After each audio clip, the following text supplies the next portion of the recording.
messieurs les journalistes,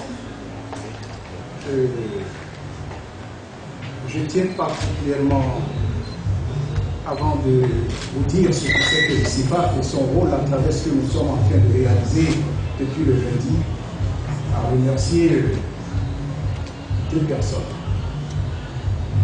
Parce que nous avons aujourd'hui dans notre pays qu'il y a un désert de compétences, mais la compétence, nous l'avons au sein du barreau. En regardant les visages, vous avez dû constater que le bâtonnier de chez nous vivant est un jeune bâtonnier jeune, mais qui réalise beaucoup de choses, non seulement pour son barreau, mais pour les barreaux de la sous-région. Je dirais même au-delà de la sous-région, de la région. Puisque aujourd'hui, quand on parle de l'OADA, on parle de 17 à 18 barreaux. Alors que moi, en compte 7. 8, autant pour moi. Donc je le remercie infiniment. Et je le dis aussi, puisque indépendamment de ce travail pour les barreaux africains, la formation, ça lutte pour que ses confrères, nos confrères, soient bien formés.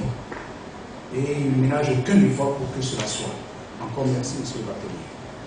Je remercie aussi notre confrère, maître Tierno Olori pour ce séminaire qui a commencé le lundi sur des thématiques fortes qui touchent des domaines que nous n'avions pas souvent l'habitude de faire dans le cadre des formations que le CIFAF organise.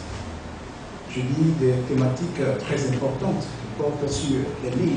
Il y aura l'occasion d'en parler tout à l'heure. L'énergie, les partenariats public-privé, le gaz,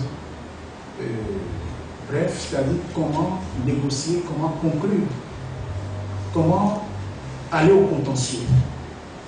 Ce que nous n'avions pas l'habitude de faire, puisqu'on observe souvent les avocats africains comme des avocats généralistes, alors qu'aujourd'hui le monde évolue, le droit évolue, et il faudrait qu'on aille la spécialisation surtout sur des domaines qui nous concernent, qui concernent le pays, qui vont négocier avec des institutions financières, et très souvent on fait appel à des étrangers qui arrivent pour le faire, alors que nous en avons les capacités, nous les avocats, et c'est dans ce cadre que M. Olori, maître Olori, depuis 2015, se bat pour que, s'est battu, je dirais, pour que ce séminaire qui est en train de se faire aujourd'hui soit. Et nous étions partis au siège de la BAD, la Banque africaine de développement, puisqu'il s'agit de la facilité qui est logée là-bas pour commencer les premières négociations, les premières démarches. Et j'étais parti avec le bâtonnier qui n'était pas encore bâtonnier en son temps. Donc c'est aussi ce qui se passe, c'est aussi son affaire.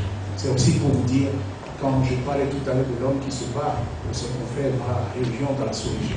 Donc je les remercie, et puis je remercie aussi le bâtonnier Mbaye du Sénégal, qui est le président de la conférence des bâtonniers de l'UEMOA, qui forme, comme je le dis souvent, on dirait des frères siens, moi avec le bâtonnier du Bénin, dans l'intérêt des avocats. Donc le CIFAF, c'est quoi?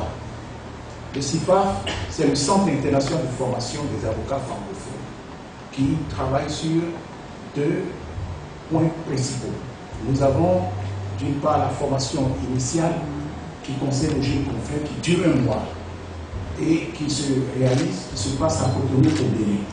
Et au cours de cette formation, nous abordons les trois étapes de la déontologie, c'est-à-dire les règles qui gouvernent notre profession. Nous avons le droit processuel et la pratique professionnelle. C'est tout ce qu'un avocat doit avoir. Et nous formons pendant ce mois au moins une cinquantaine d'avocats. C'est ce qu'il faut, conformément aux normes de l'UIA, c'est-à-dire pas au-delà, pour permettre aux gens de bien appréhender, de bien recevoir. Nous avons une deuxième étape, c'est la formation continue. Et cette formation continue concerne tous les avocats, quels qu'ils soient, quel que soit leur âge dans la profession, qu'ils soient jeunes, qu'ils soient âgés, on en a besoin, puisque comme je l'ai dit tout à l'heure, le droit évolue. Et c'est parce que le droit évolue que le séminaire de ce jour a été organisé avec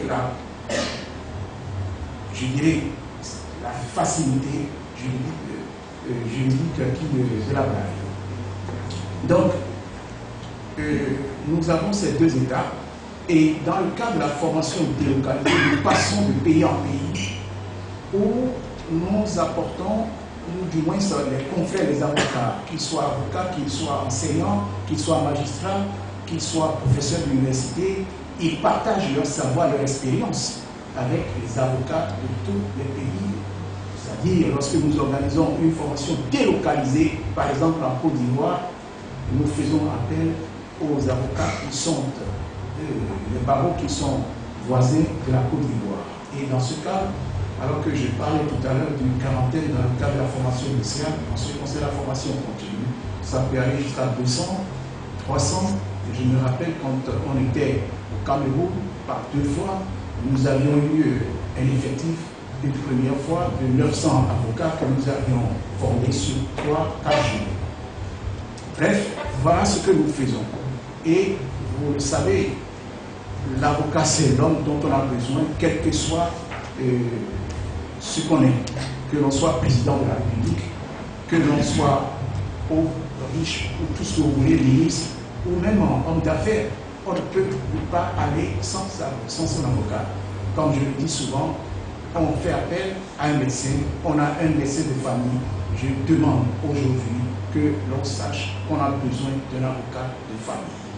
Pourquoi? Parce qu'on a souvent dit que lui est censé ignorer la loi. C'est ce que l'on dit souvent. Mais est-ce que c'est effectif? Est-ce que ceux qui votent même la loi savent ce qu'ils votent? Est-ce qu'ils vont faire le travail pour permettre aux gens de le savoir? Non. Et c'est pour ça que nous disons, celui qui peut encore le faire, souvent on a tendance à croire que c'est le magistrat. C'est vrai, ils sont en train de juger. Mais en amont, il y a un travail qui se fait. C'est qui le fait ce travail? C'est les avocats. Vous créez une société, c'est nous. Vous avez un contentieux sur le plan social, sur le plan civil, c'est nous. Mais pour que nous puissions le faire, il faut que nous soyons formés. Et la formation est continue. Le jour où vous arrêtez, comme dirait l'autre, vous n'êtes plus intellectuel lorsque vous cessez de chercher à savoir. Donc voilà ce que je peux vous dire. Et je remercie vraiment, vraiment notre confrère, je l'ai dit tout à l'heure, qui a permis la réalisation de cette formation. Et peut-être dans les questions qui viendront, nous pourrons peut-être entrer dans les détails. Je vous remercie encore.